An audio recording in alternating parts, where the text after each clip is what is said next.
Hello, it's Ryan Benbridge from Mortgage Introducer here, and I'm with Adam Sheldon from Leek United.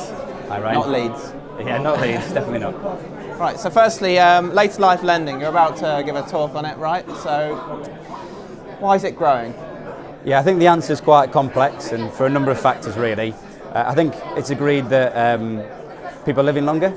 So I think according to a social research, people are aging by 5 hours a day. And I think there's going to be about 8.6 million more 65-year-olds in 50 years' time, according to ONS.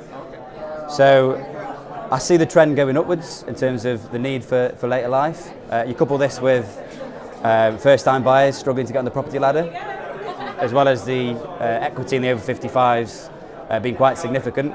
So what we're seeing is parents looking to maybe unlock the equity to gift a son or daughter to help them get on the property ladder, as well as some other drivers such as interest-only maturities. So we're seeing actually this later life lending actually increasing the market.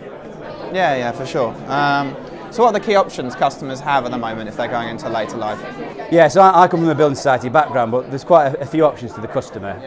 So the first is equity release. So they have to be over 55, have enough equity in the property. They don't have to actually make payments with that product because traditionally interest rolls up and they pay the lender at the end of the term either on death or they go into social care. There are also the emergence of residential interest only. Emergency? No, the emergence of... Emergence, right. Yeah, residential interest only. So that's come into the marketplace, and a few building societies have actually taken up that space. Has Leek taken up that space? Not yet, but we may go into it. Okay. So basically they have to afford repayments, but there's no end date. So they afford the repayments until either death or they move into social care. Whereas traditionally, where I'm from, we can offer a traditional building society mortgage. So as what the customer's been used to paying, critically there has to be an exit strategy. So it's got to be affordable and there has to be an exit strategy. So in the whole, those are probably three key options for the customer. So what role, speaking for the building society sector in general, have they played in this space in later life lending? Yeah, so I think we've played a pivotal role. I mean, building societies by nature exist for their members. So we've got experience in dealing with the older borrower. Couple that with sort of manual underwriting and the ability to sort of widen the lens and look at that case and its own merits.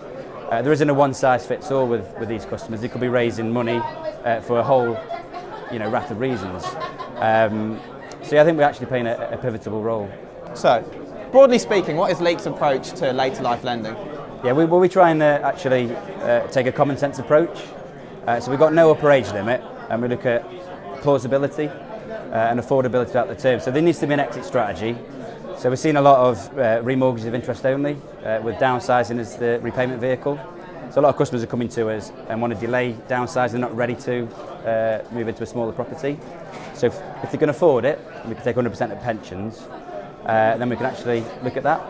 Alternatively, we can actually look at employment beyond a normal, typical state retirement.